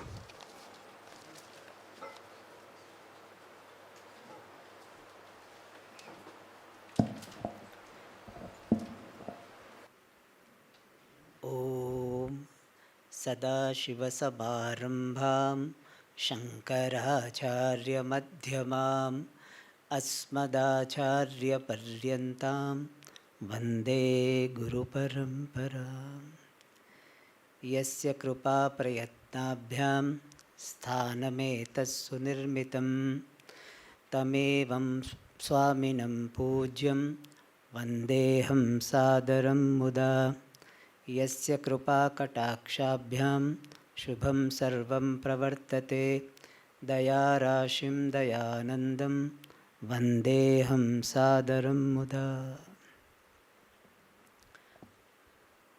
எல்லாருக்கும் வணக்கம். ரொம்ப கொஞ்சம் தெரியும்.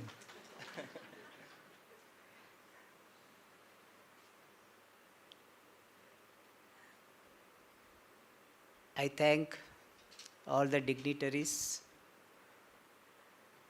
who have come and blessed this occasion. We are celebrating the 35th anniversary of this place called Arsha Vidya Gurukulam, which was founded on 31st October 1990. It was founded by Pujya Swami Dayananda Saraswati. What is this Arsha Vidya Gurukulam? Simple meaning is, it is a Gurukulam, a place of learning. Arsha Vidya, the Vidya, the knowledge which is imparted by Rishis. This Vidya which was given by Rishis are there in the form of Vedas and Veda-based scriptures like Vedanga, Shiksha, Kalpa, Vyakarana, Nirukta, Chanda, Jyotisham, Vedanga, Itihasa, Purana, Mimamsa, all of them are Arsha Vidya. And in the words of Pujya Swamiji, what is Arsha Vidya Gurukulam? I love that. I have quoted several times and I don't mind doing it once more. He beautifully says, the study of Vedanta is a serious study of oneself. And therefore, it entails the personal care and attention on the part of the teacher. In Indian traditional Gurukula setup for education, the student receives this important care. Arsha Vidya Gurukulam is an honest attempt to provide the students with this environment. These are the words of Pujya Swamiji. In simple words, Arsha Vidya is a place where there is learning, teaching of this Vedanta. What is Vedanta? It is an end portion of Veda. So this Gurukulam is focusing on some aspects of Arsha Vidya, mainly Vedanta, Vyakaranam and chanting of Vedas. And the vision of Vedanta is all that is here is Ishvara, that Ishvara you are. And in this discovery of myself being one with that limitless reality, there is freedom. So when I know myself to be all that is here is Brahma, that I am, then there is freedom. Freedom from being a small person, being a limited person. And this vision is attained by being exposed to Vedanta with the help of a traditional teacher. But this listening to the scripture from a traditional teacher will be transformative. In the language of our Swami Satchidanand, it will not be mere information, but it will bring transformation when person has got adhikaritvam, this qualification, necessary requirements, necessary qualities. Bhagavan Shankaracharya ji in Bhagavad Gita, 2nd chapter, nicely says, Shastracharyopadesha shamadamadi sanskritam manaha eva atmadarshane karanam. Anyway, this is not an occasion for elaborating all this. Idea is that we require the study of the Shastra with prepared mind. And this Gurukulam provides the opportunity for both. Opportunity for learning this Vedanta and also the opportunity for inner growth. In fact, that is what spirituality is. Spirituality can be defined as commitment to inner growth leading to self-discovery. And that is possible when a person has developed these qualities necessary to receive this teaching effectively. And for that inner growth to happen, our Gurukulam is providing the opportunities in various ways. One aspect of inner growth is relative self-acceptance of oneself. When I can relatively accept myself, then only I will be able to discover that I am completely acceptable, being limitless. And relative self-acceptance can come when I bring in some understanding of Ishvara as order. I learn to relate to Ishvara. And for relating to Ishvara, certain devotional activities are very important, useful. So Arsha Vidya Gurukulam provides such activities such as puja, going to the temple, chanting, etc., so that I learn to relate to Ishvara in various ways. Kayena, Vacha, Manasa. Through the body, speech and the mind. The second aspect of inner growth is I learn to be a contributor. Pujya Swamiji used to emphasize this aspect so much. Everybody is a consumer, and you need to be consumer. Without being a consumer, you cannot survive.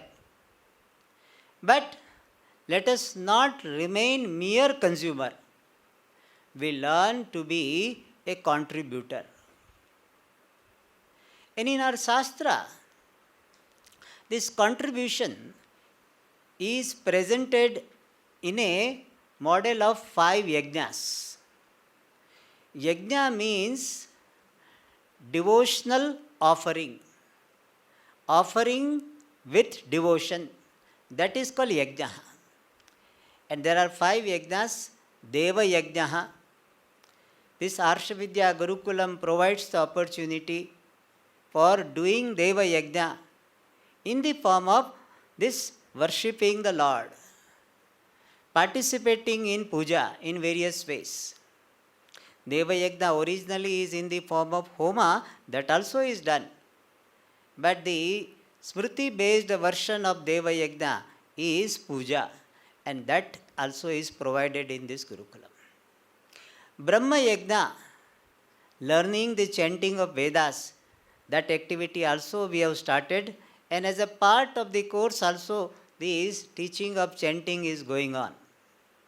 So Brahma yajna is done, Deva yajna is done, Bhuta, the Manushya yajna, serving the humanity, that also is attempted here. We have Dr. Guru, we serve these people around, and we have some medical camps here.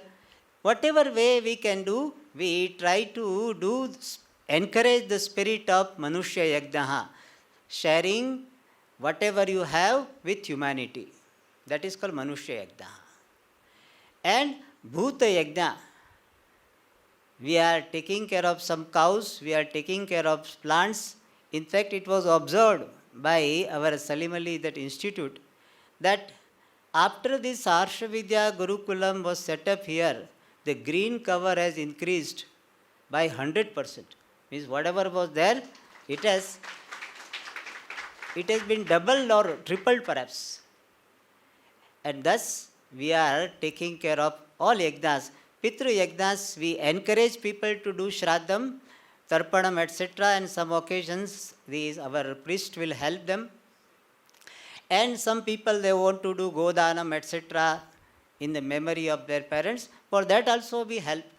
So whatever way we can help people, encourage people in doing these 5-fold contributions, Arshavidya is doing that. And this is possible because we have 4 pillars of this Gurukulam. The first pillar of any Gurukulam is teachers. We have always good teachers in this Gurukulam. Second is the students, because without students there is no Gurukulam. So the first pillar in the form of the teachers, we have wonderful teachers, we have wonderful students. Third is this management staff, working staff. So that is the third pillar of these organizations. And the fourth important pillar is our sponsors, supporters, donors, volunteers. So all 4 pillars are very strong for this Arshavidya Gurukulam, and therefore Arshavidya Gurukulam is able to do whatever it is doing. So this is an opportunity for me to thank all the 4 pillars, especially all the donors, all the sponsors, all the volunteers who have been supporting, who have supported, who have been supporting, they continue to support the Gurukulam.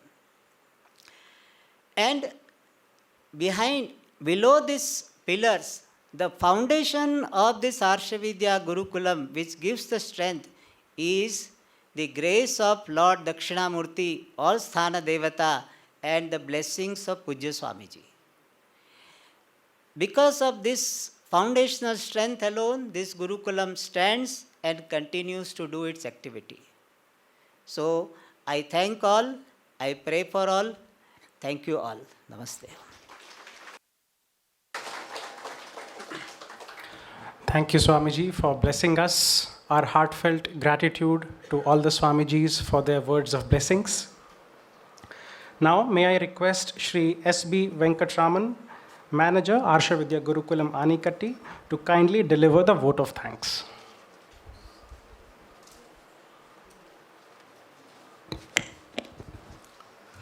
Om Sri Guru Bhyo Namaha.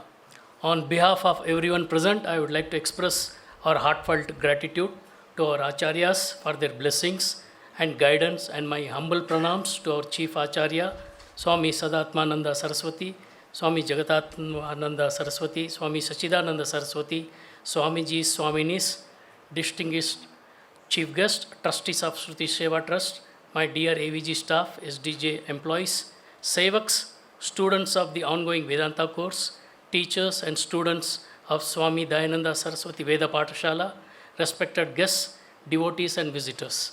As you are all aware, today is the day when our Pujya Swamiji founded Arsha Vidya Gurukulam in 1990 in this beautiful, serene, tranquil atmosphere of Anakatti, for which we are all really blessed to be part of the 35th anniversary celebration. I am extremely thankful to Chief Acharya for giving me the opportunity to propose vote of thanks on this occasion. I express our wholehearted gratitude to our Chief Acharya, Swami Sadatmananda Saraswati Ji, for his divine presence and guiding us in the right direction through his Anugraha Bhashanam and making this a memorable event. I would like to thank Swami Sachidananda Saraswati Ji, Acharya, Arsha Vidya Gurukulam USA, for his soulful rendition of inaugural prayer and Anugraha Bhashanam.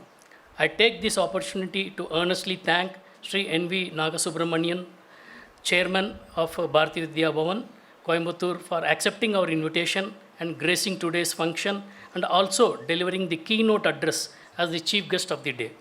We are grateful to our Sri Ravi Samji, Vice Chairman, Shruti Seva Trust, for his guidance and support in the activities of the Gurukulam. I would like to express our sincere gratitude to Swami Jagatatmananda Ji for his holy presence and enlightening by delivering Anugraha Bhashanam.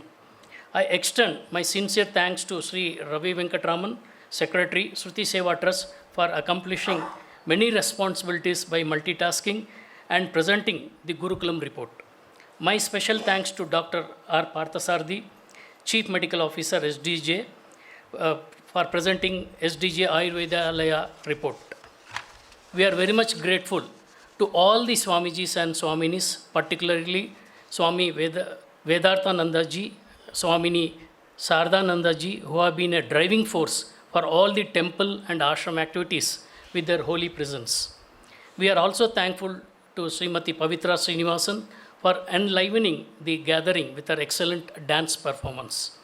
We are extremely thankful to the Chairman, Vice Chairman, Secretary, and all the Board of Trustees of Shruti Seva Trust for their immense support in all the activities of the Gurukulam. We thank Brahmachari Sudipta Chaitanya Ji for his coordination and arrangements, and also thank and appreciate Vedanta course students for their seva. I take this opportunity to thank all those who are working in the Gurukulam with the utmost devotion and with service-oriented mind. My pranams to Sri Nair Ji, who has kept the accounts department engine of AVG chugging over the years.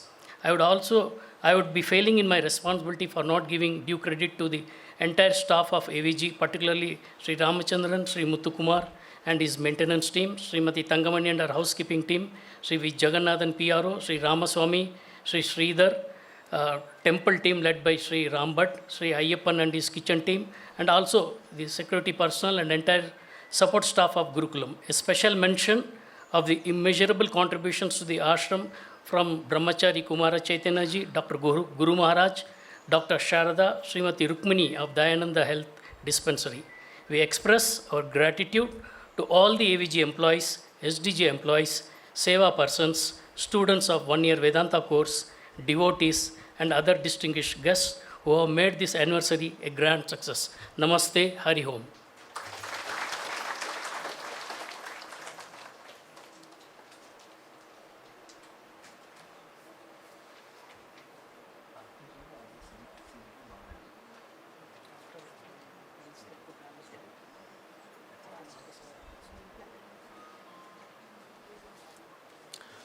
With this, we conclude today's program. Again, our heartfelt gratitude to everyone who has made this program possible. After Swami Sachidananda Saraswati ji has sung the Mangalam, we can all follow and go to the dining hall for Mahaprasadam. Everyone is requested to kindly allow Swamijis and distinguished guests to proceed first, and rest of us may follow later. Thank you.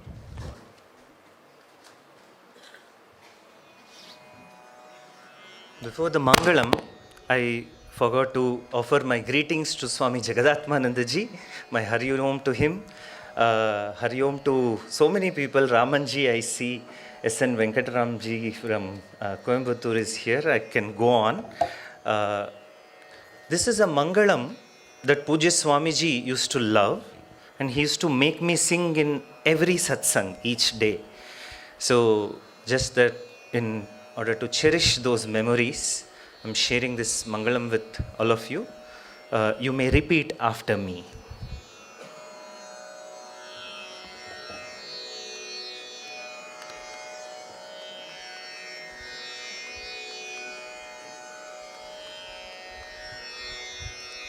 This mic, yeah.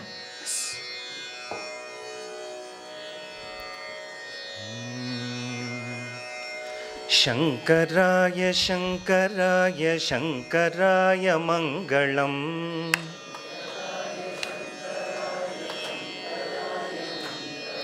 Shankaraya Shankaraya Shankaraya Mangalam.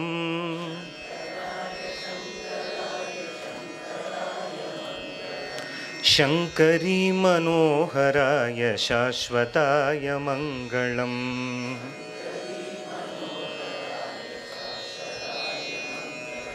Shankaraya Shankaraya Shankaraya Mangalam.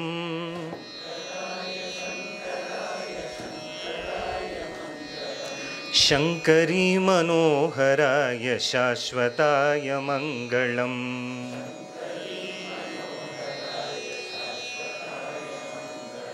Sundaraya Mangalam Sanatanaya Mangalam.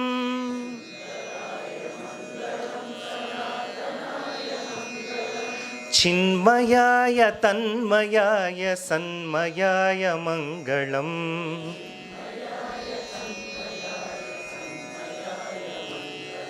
Anantaya Mangalam Chirantanaya Mangalam.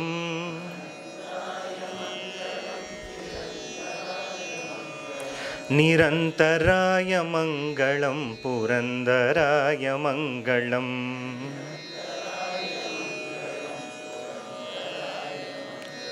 Achanchalaya Mangalam Achintanaya Mangalam.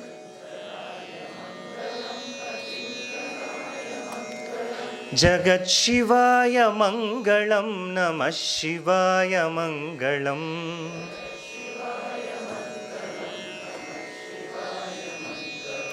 Mangalam Mangalam Ananda Mangalam.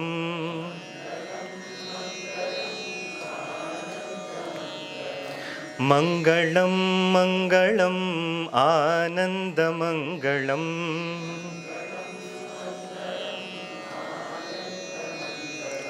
Mangalam Mangalam Dayananda Mangalam.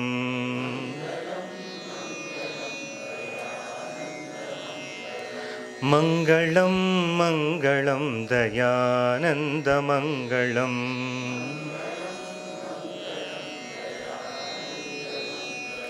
Mangalam Mangalam Dayananda Mangalam.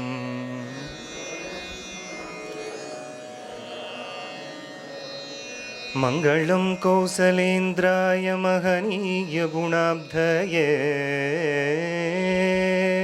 Chakravarti Tanujaya Sarvabhaumaya Mangalam. Om Sarve Bhavantu Sukhinah Sarve Santu Niramayah Sarve Bhadrani Pashyantu Ma Kaschid Dukkha Bhag Bhavet असतो मा सद्गमय तमसो मा ज्योतिर्गमय मृत्योर्मा अमृतङ्गमय ॐ पूर्णमदः पूर्णमिदं पूर्णात् पूर्णमुदच्यते पूर्णस्य पूर्णमादाय पूर्णमेवावशिष्यते ॐ शान्तिः हरिः ॐ श्रीगुरुभ्यो नमः हरिः ॐ